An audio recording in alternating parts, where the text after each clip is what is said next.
This is the Strategy Inside Everything. I'm Adam Pierno. The Strategy Inside Everything is the podcast for people who think for a living. If this conversation gives you an idea, leads to a question, or makes you want to push back on something you hear, go to that'snotaninsight.com, where you can leave a message or send me a voicemail. The best and most interesting will be added to the future episodes, and I can't wait to hear from you. All right, welcome back to another episode of the Strategy Inside Everything. We had a preview of the upcoming episode and conversation last week with today's guest. I'm very lucky to have the founder at Lucky Generals and the author of killer book, Go Luck Yourself, Andy Nairn. Andy, how are you? I'm very good, thanks. Thanks for having me on. Oh, it's a pleasure. And we were already booked, but I was lucky, like I said, to get that preview at John Roberts of Truth Collective has a regular planner get together, and I was able to hear you speak and talk about the concepts behind Go Luck Yourself and luck itself and how it's manifested in your work and in business. So it was good to get a preview of this. Yeah, great. No, it was really nice, actually. It seems to be a universal theme, I guess. Everybody in the world could do with a little bit of luck right now. So it was interesting to get perspectives from all those guys. Yeah, I would not turn away any good fortune at this moment. Exactly. So I want to hear your thoughts on luck. And but before we do that, would you mind giving the audience a sense of who you are and kind of where you've been and what you've done before you co-founded Lucky Generals or founded Lucky Generals, and what you're doing at Lucky Generals? Yeah, sure. So first of all, I'll explain where I'm from. I'm from a tiny little place in the middle of nowhere in Scotland. So that explains the funny accent. And I sort of stumbled into advertising. Really, I did law at university. That's what I graduated in as a lawyer. And then I kind of figured out I didn't want to be a lawyer. But I did quite like that kind of. There are some similarities because really what you are doing is putting, a client's case forward, I guess. And I kind of figured I quite wanted to do that in a more creative environment. So somebody recommended advertising to me. I sort of stumbled into that. And then I worked at agencies it was mostly in London. I had a little stint at Goodby Silverstein in San Francisco, which I absolutely loved. And then I came back to the UK and helped establish an agency that had been going for a couple of years that was called MCBD. And I only mention that because it was the place that I'm really sort of met my two partners in crime, the people that we later set up Lucky Generals. So I had a good old 10 years there at this very good agency. And then we made a mistake. We did a merger with another agency which looked great on paper, and we absolutely hated it. So they always look great on paper. Oh my God, yeah, that's right. And everybody tells you, you read all the stuff about mergers and they, people saying that they never work, but you somehow convince yourself that you're going to be the ones that do make it work. Anyway, for a lot of reasons, we hated it, but it turned out to be really helpful. Like a lot of things are in life, when you have something that that is unpleasant or you don't like, we sort of used that to figure out, well, okay, if we don't like this, what do we want to do? And what we did want to do was start another agency that would be just ourselves, no clients in the beginning, we didn't take any people with us or anything like that. It went as a complete blank sheet of paper, and we did that 9 years ago with Lucky Generals, and had a very good time ever since. Yeah, did you do that did you intentionally want to bootstrap it? You said like, we're just going to go, we're not going to try to pull any clients, we're not going to build it around one anchor client that's going to make us locked into something that we maybe won't like in 2 years. Was that what you were saying? Yeah, we did. And it was mildly terrifying, I guess, because it's not the way that most people do it, I guess. But I just think we wanted such a clean break from the past. And we didn't want to, we just didn't want to circle back to any of the things that we've been doing or the people we'd worked with. It just felt purer and simpler that way. And so we had to do the usual thing where you have to, dig your way out almost of, there's all sorts of legal restrictions and things. So it was a bit like escaping from Colditz, or the Great Escape, where you see people tunneling out with a spoon from your cell, and then reassembling on the outside, miraculously, like you hadn't planned it. But there was a real freshness, and actually, again, looking back, it turned out to be a good thing because there was that clean break, and it forced us to, we had to go out and get some new clients because we were already from day one, eating our way through money and waiting for the phone to ring. So we had, there was no alternative. Sort of force yourself to figure it out. Yeah. Did you practice law, or did you graduate with a degree and decide, I don't know what to do with this degree. I don't really want to be a lawyer. Or did you do it? I never practiced it. I finished, got the degree.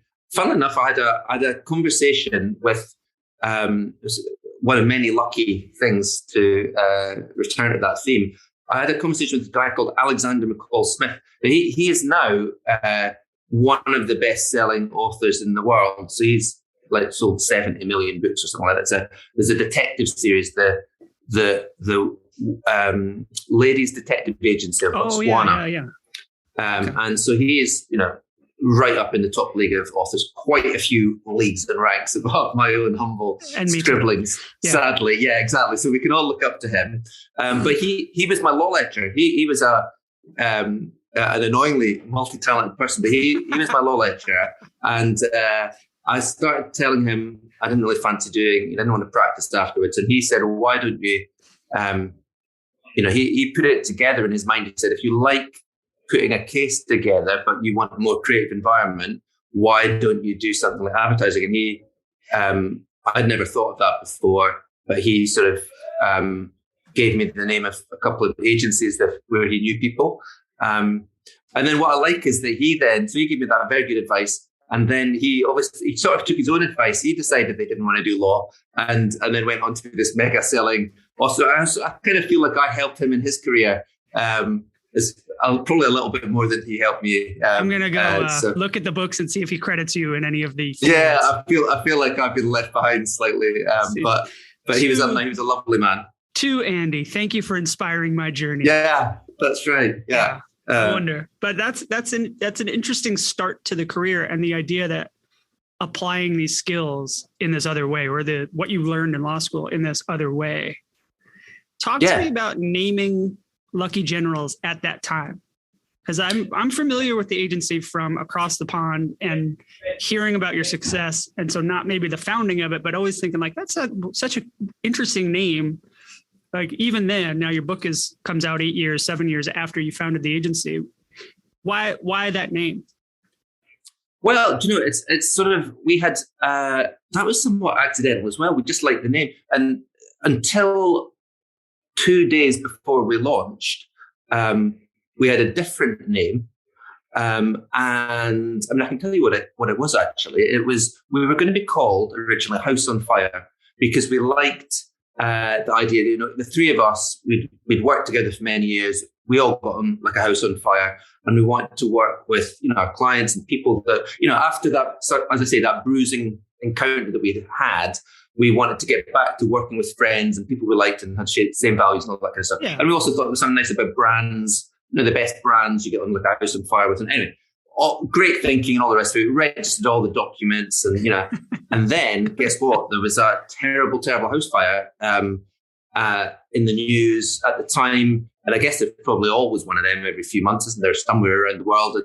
And we just realized, oh no, this is a horrible thing to, just to search implications of that in this modern world that we live in. And the first thing that people do when they want to find out about you is Google your name, and all of a sudden you're being shown up with all these terrible sort of tragic, visuals and all the rest of it. Probably wasn't a great thing. And so, we were now about to launch an agency and didn't have a name. So that caused a bit of a panic. And then Danny, my creative partner, remembered this phrase Lucky Generals, which he had always wanted to, he was in a band at high school, as lots of us were, and he always wanted to call his band Lucky Generals, and he wasn't allowed to. So this was his chance now to. So really, it was not much more thought than that. It was like in an act of desperation, but it has turned out to be one of the best things, maybe the single best thing that we ever did.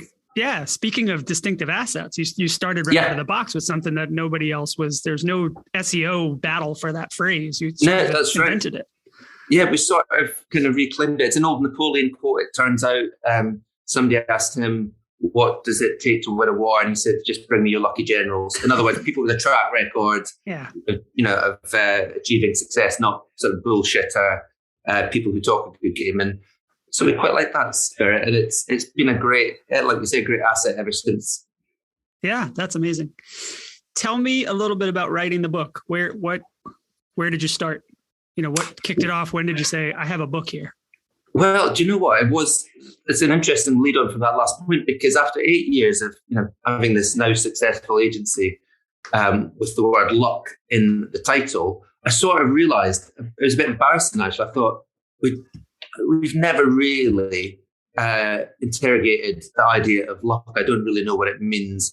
As I've just explained, it was really pretty serendipitous the way that we came about it in the first place. So, and then I started finding myself thinking a lot about luck over the last couple of years, like maybe lots of us have because of the pandemic, thinking about how unlucky this whole situation was. And then a lot of the other big stories of the last couple of years have been, involving a different sort of luck, because it's about, a lot of them have touched on privilege, and I'm your classic old, white, straight, able-bodied man. And so a lot of those other stories made me think, I have been really lucky in lots of ways. And so I started thinking, God, I should find out more about luck. And the more I researched it, the more interested I was, because I realized that none of us, it's a taboo subject, isn't it? At least in Western culture. Taboo how?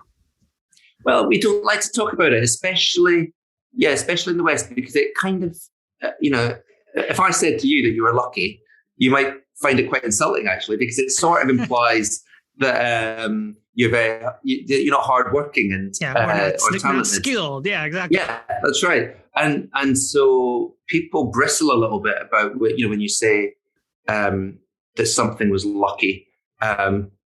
But I think in our private moments we're maybe a bit more genuine, and we probably admit. I bet everyone on this, that's listening to this now, can probably, hopefully, admit that at some point in their life they have been lucky. At least to themselves, yeah. At least to themselves, because otherwise what we're sort of saying that we've been uniquely brilliant and uniquely hardworking. It's sort of a bit, that sort of doesn't sort of ring true to me. So that's actually weird, isn't it? Yeah, that's a bit weird, I think. So it's more confident, I think, to sort of admit that luck is involved. And what I found was the really interesting thing is that there's a lot of science behind this and a lot of empirical evidence, and really it all points to the fact that you can change your luck if you are more conscious of it, if you're more mindful of it. And that made me really interested too. What's the source of some of that research? There's all sorts. There's let me think. There's some research, for instance, from a guy called Richard Wiseman. Mm-hmm. It's a good example of nominative determinism, that I think, isn't it? So he's a wise man who is an expert of luck. Anyway, he sort of got the right name for the job. But he's done a huge study on the subject of luck, and he finds that if I've got a second, I can tell you one of his experiments. He's sort of so he divides people into whether you're unlucky or you're unlucky. Like, do you self-describe yourself as being most like an unlucky person? And then he gets them to read a newspaper. And then he asks them to count how many photographs are in the newspaper. And the people who say that they're lucky do it in a couple of seconds. And the people who say they're unlucky take quite a few minutes. And the reason is that on page 2, he puts a little advert. He says, you can stop counting the photographs. There's 45 photographs in this newspaper. Just tell the guy on the door, you take your money and you can go home. And what he finds is that by saying we're lucky, sometimes that means that we're just good at spotting these kind of shortcuts, and we spot things on our horizons. And when we say we're unlucky, it just means that we're the sort of person that doesn't realize that luck is waving to us. Let's say we're very heads down focused. We're not looking for the signs. That's it. We're not looking for the signs it might be because we're very diligently concentrating on a task that we've been given, like in this case, counting photographs. And so he teaches individuals to get better at that, to sort of improve their peripheral vision, if you like. But I think the same applies to organizations. Sometimes organizations are very narrowly focused on the task that they think they've been set. Yeah. So I think, yeah, I can totally see that. Or they get into, like, if you think about athletes, a player can get into a slump, and because they think they're in a slump, they stay in the slump. And it's exactly the best of them figure out how to mentally detangle themselves from that and say, nope, today I'm going to go out and I'm going to score a goal. I'm going to get a hit. I'm going to turn this around. Yeah. There's a real, exactly, these things become self-perpetuating. There's another great experiment actually done, I think, by University of Bloomsbury in the States, who they do this test where they found there's a guy in Japan whose name I forget, who was present at both of the atomic bombings during the Second World War. So he was in, I think it was Hiroshima was first, wasn't it? Someone mixed these up, but he was at the first bombing basically on a business trip, survived it, and got his train back home to the city that was the location of the second bombing. So it goes back to Nagasaki, and was there at the epicenter of that bombing and survived that too. And what's interesting is that from your reaction, that you can either, they do a test where they tell half the respondents that this is the story of the luckiest guy in history because he escaped both. Yeah. And they tell the other half that this is the story of the unluckiest guy in history. And depending on how you frame that story, you can tell it either way. And the big point to make out of that is quite a lot of stuff in life can either be framed as good luck or bad luck. And it's sort of helping people to see things that at first sight seem unfortunate and turning them into things that are fortunate is kind of what we do some of the times in our jobs. Yeah. And it's all about the framing, because I was thinking, wow, how lucky he was to survive, but how unfortunate to have to witness everything around him that. That's right. You can immediately see both sides, but I did to the listeners, I did cover my face in horror. It's a sort of an incredible story. And I feel like, so that's two scientific studies that touch on luck and kind of show how you can change your luck, and that luck isn't just some sort of superstitious thing. One of the things that's happened to writing the book is people keep giving me things like rabbit's feet and sort of horseshoes and stuff like this and 4-leaf clovers, and it's not really about that at all. Are you superstitious at all? Like, does that stuff travel for you, or do you just put them in a drawer and say thank you?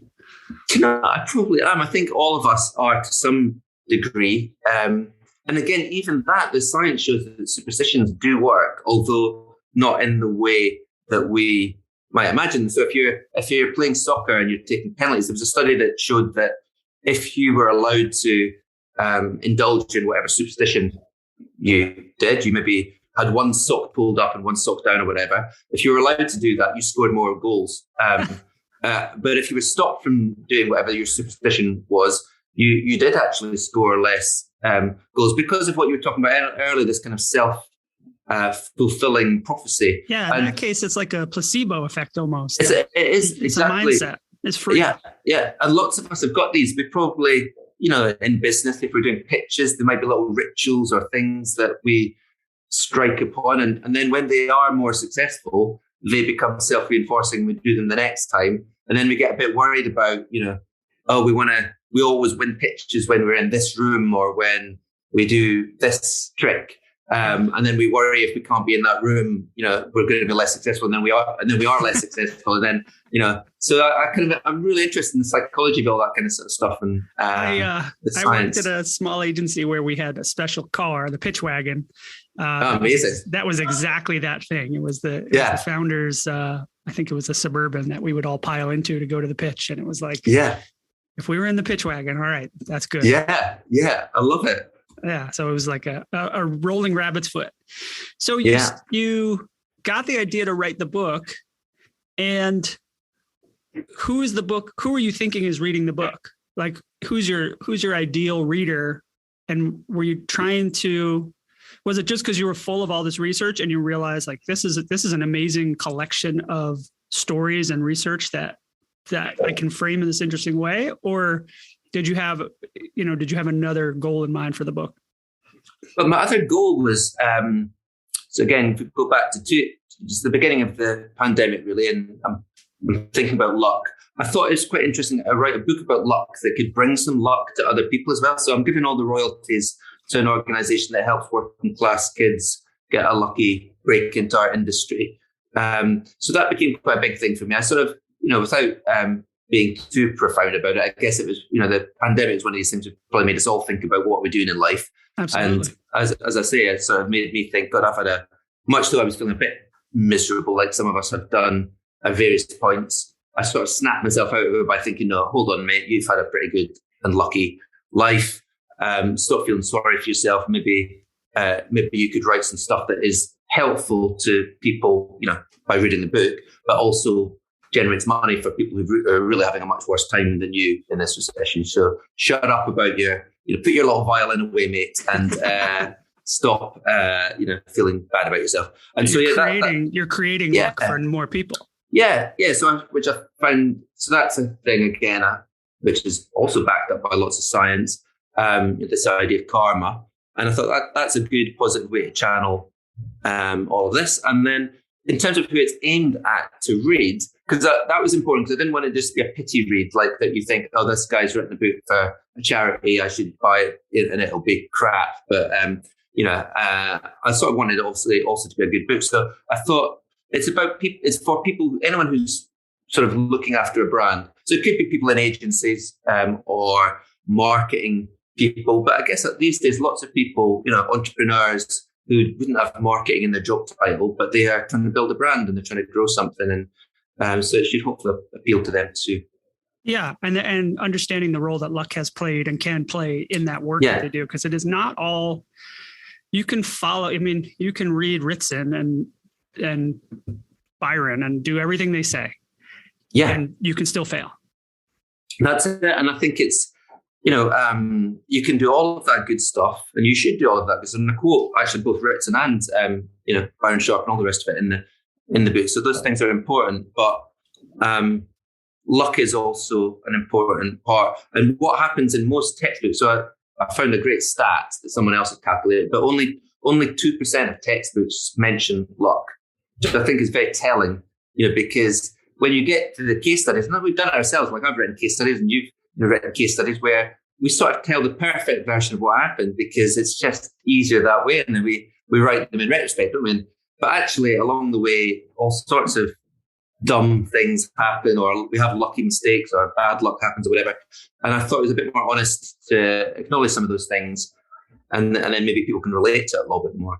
Yeah, I know. Every case study is like, this brand had this problem. We wanted to blank. So we made sure the most famous influencer in the world saw it and retweeted it totally coincidentally.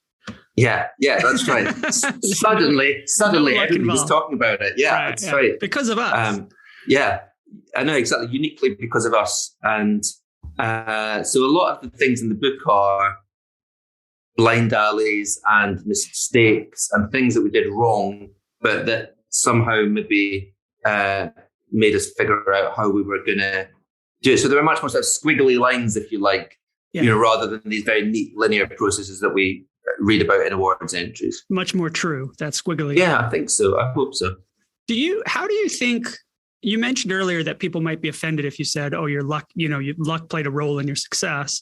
How do you reconcile the concept of luck with expertise and expert standing? How do you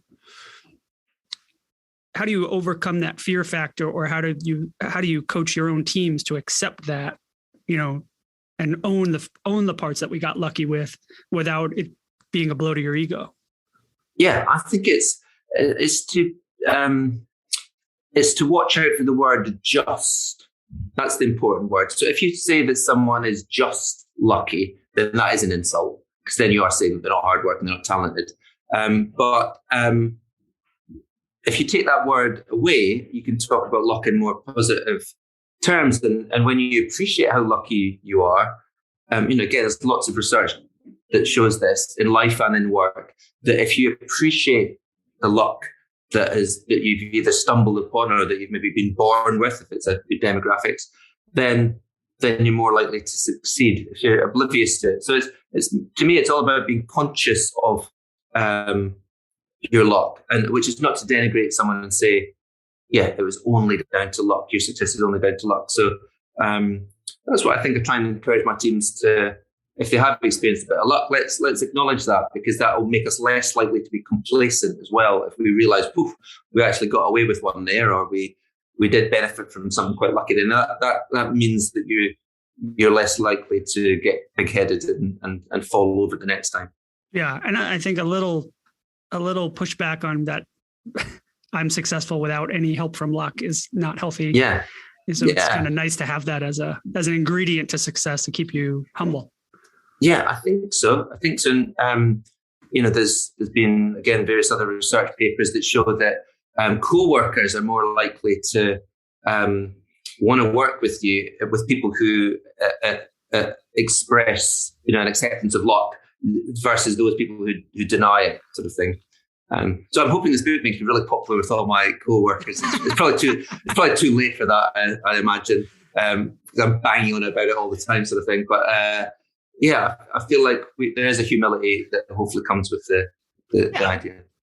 How do you, in that same vein, how do you make space for luck? How do you make sure that you are recognizing it? As you're experiencing it, or in the recent past, versus, I think you're spot on in looking at some of the stories that you might have as case studies and looking back and going, oh, we got lucky here, but that might be 2 years or a year later when you're writing the award show entry. But how do you have a method for experiencing it as it's happening? Yeah, I think a lot of it is it's creating space is a really good sort of way to think about it, because we can wait for lucky things to happen to us. So that does happen there, I suppose. Do you use the word fluke? Is that a British word? Or fluke is okay. So that can just be a pure fluke. Something lucky happens to you. Well done. Or you can make the lucky things happen to you. And that's really what the book is about: is proactively trying to make these things happen. And so things like, as I say, appreciating what you got, taking a conscious moment to be mindful of, how lucky you might be in a particular brief. That can be helpful, or it can be about deliberately thinking about lessons you could learn from elsewhere. Because sometimes, you can stumble on an idea by going for a walk around the park, or going to an art gallery, or listening to music or whatever. And that might be accidental, or you can deliberately make that happen by ring fencing a little bit moment in your day and telling yourself, right, I am now going to go swimming, or I'm going to do something completely different, and deliberately making those chance things happen is how you can maximize those possibilities.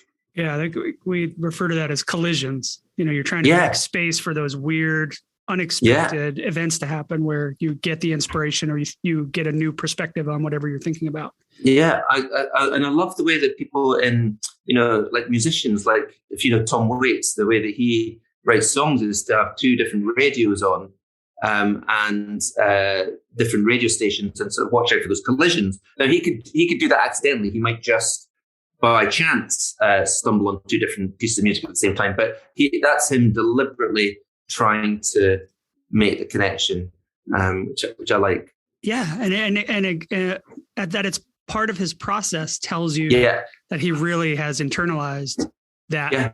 You have to get pretty lucky to make two songs on two different devices sound like anything. Yeah. The other great phrase from the world of music I love is Quincy Jones is obviously the greatest sort of record producer. He's got this phrase on his wall that says, "Let the Lord walk through the room," which I really like. So he's very sort of scientific in his sort of approach to creating music, but then he lets 20% of the time at the end to just crazy stuff to happen, or luck to happen. But he does ring fence it. That's the important thing.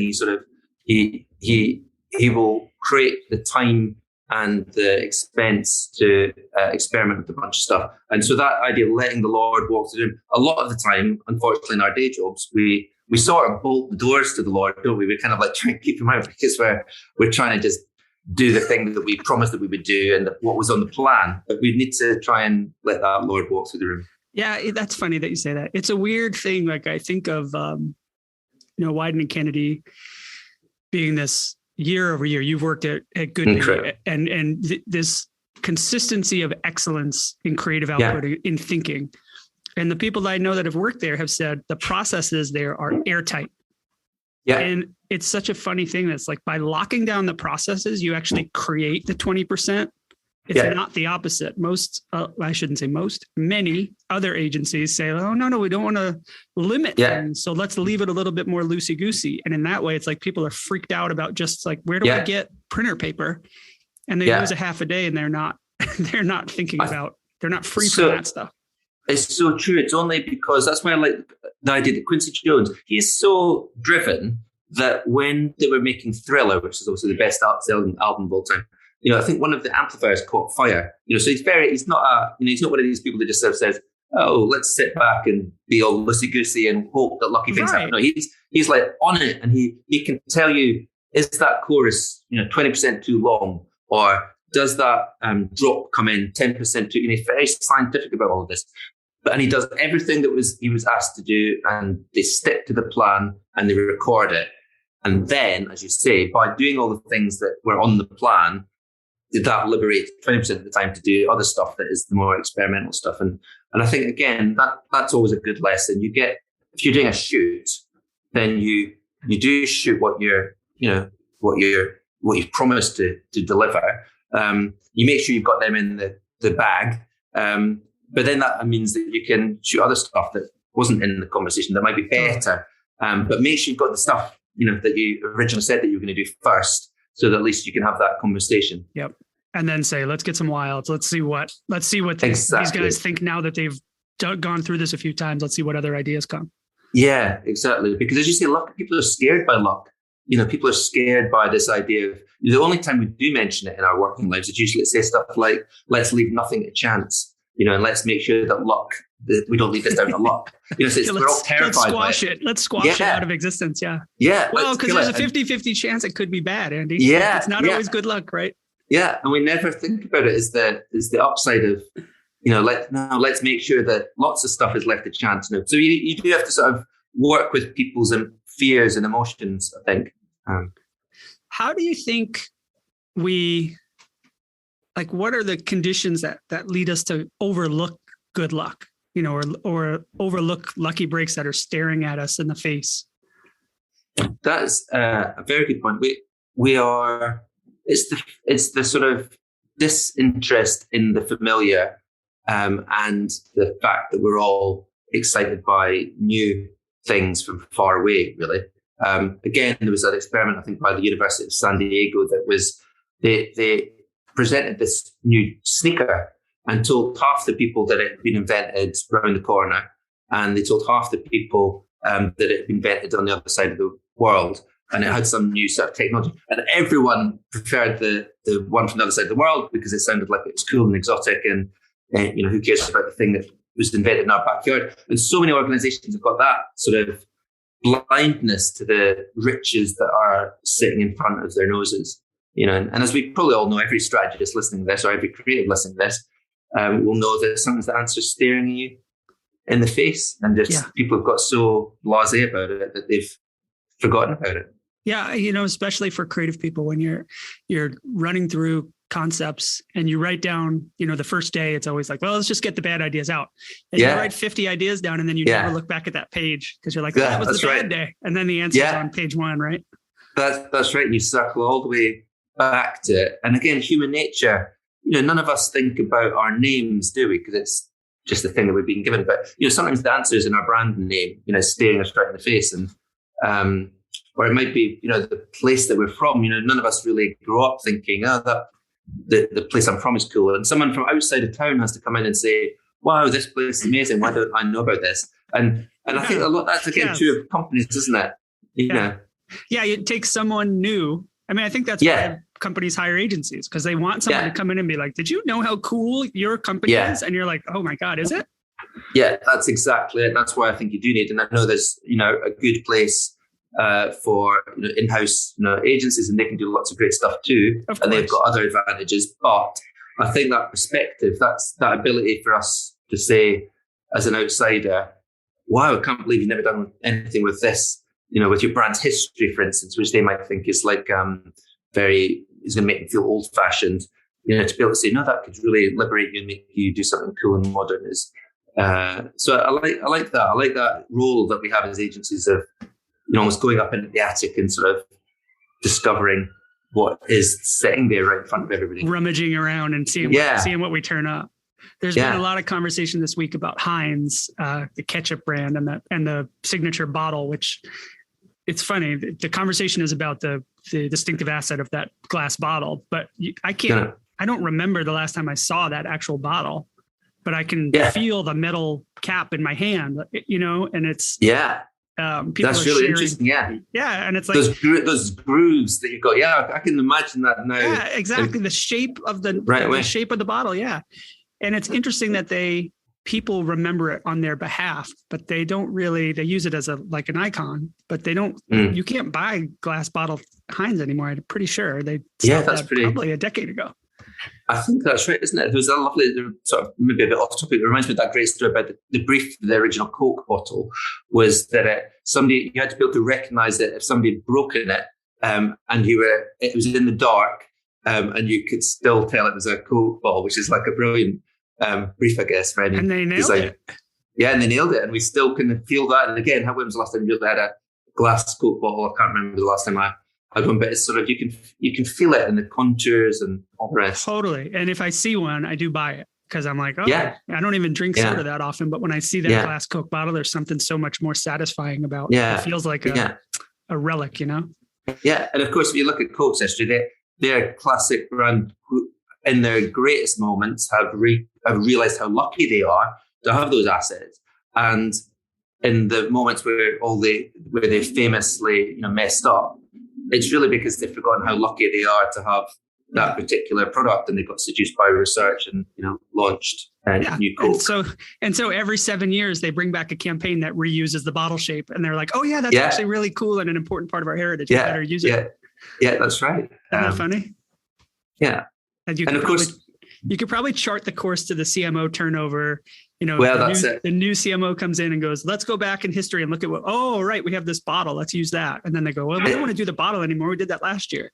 Yeah, that's right. There's this risks with both things, isn't it? When you've got a lot of churn, there's that famous risk where people want to invent things fresh, and then if someone's been there for a long, long time, they may become over familiar because they've maybe seen the logo or the brand character for all those years, and they kind of figure we can't do anything interesting with this. It's boring and old fashioned. Yeah. And again, you need someone new so it's getting that right balance between appreciating the old and then realizing how you can bring new expression to it.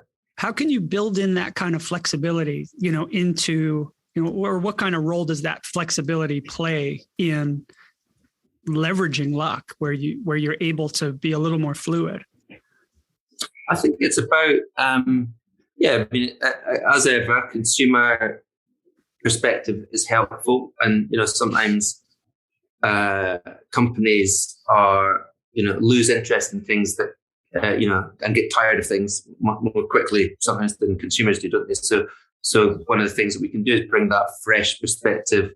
What the client culture obviously has brilliantly is a great understanding of their products and all those great internal metrics. Yeah. But sometimes they just forget how utterly bored the rest of us. We're not thinking about their brand all the time or their products, and so we are almost never thinking about it. That's right. So bringing that kind of perspective of this interest, which then makes you, as I say, appreciate how lucky you are to have things that if people are remotely interested in it. So if the only thing that people can think of is the logo or the name, then rather than sort of treat yourself as being unlucky, and wanting to do something to create some higher order thought that makes people think on some hugely profound level about your brand. No, you just realize that you're lucky to have a great name and a great logo. Let's just go with that and sort of embrace that and turn it into something. Yeah. Well, Andy, this was awesome. I'm really glad we did this, and I'm actually glad I got to see you last week and got to have a kind of a pre-talk with you about this and hear some of your thinking about this. But thank you so much for making time. Thank you so much. It's been really good fun and interesting, and I hope everybody stay lucky. Hey, Andy, where can people find, number one, where's the best place for them to buy the book to maximize what you're doing? Well, I'm probably obliged to say Amazon because they're one of our clients. So I will certainly say you can get it on Amazon, but pretty much anywhere else as well. Any good bookshops, I hope to have it. Excellent. The book is Go Luck Yourself, and I'll obviously put a link in the show notes. And then where can people find you online? I'm mostly on Twitter, just Andy Nairn, and also on LinkedIn too. Okay. Well, it was great speaking to you. Thank you. I have a feeling my day is going to be very lucky today. Now that you've brilliant. I hope the so. Suggestion in my head, man. Exactly. I've hopefully planted those good vibes with you and with everyone who's listening to this. Yeah. Thanks, then. Well, I'll take it. Thank you. Cheers. Strategy Inside Everything is produced by me, Adam Pierno. If you like what you've heard, leave a review wherever you listen to podcasts. Actually, I have no idea if that helps or if it's ever done anybody any good. If you really want to help the show and you like what you've heard, share it with someone else you think will dig it. That's the best way to help the show and keep the conversation growing. If you have an idea, a question, or want to push back, go to that'snotaninsight.com, where you can send me a message or leave me a voicemail that will be added to future shows. Music for the Strategy Inside Everything is by Saw Square Knowles. For more information on me, you can go to adampierno.com to learn about my books, my speaking, and my consulting practice. Thanks for listening.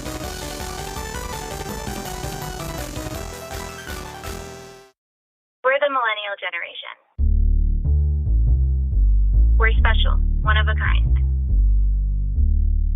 It's our turn, our time to shine. Introducing In the Demo, a new podcast about how stories of groups are created, subverted, and destroyed. My immediate takeaway from this is millennials are a pain in the ass for boomers. I bet you if we went back even 2018, we would find articles where it's millennials blaming boomers for the shortage of affordable housing. On the first season, experienced strategists and researchers Farah Bostic and Adam Pierno pursue the origins of the millennial myth. When did that change? Early on, there was this optimism about 100+ million people that were going to change the world. And now the narrative is, can you believe these damn kids? How did the generation of hope become the enemy? Where do stories this big come from? And why does it matter? It's astrology for marketers, and it's about as useful. We're special, one of a kind. We're the millennial generation. In the Demo, Season 1. Available now, wherever you get your podcasts. Go to inthedemopodcast.com for behind-the-scenes research and supporting information.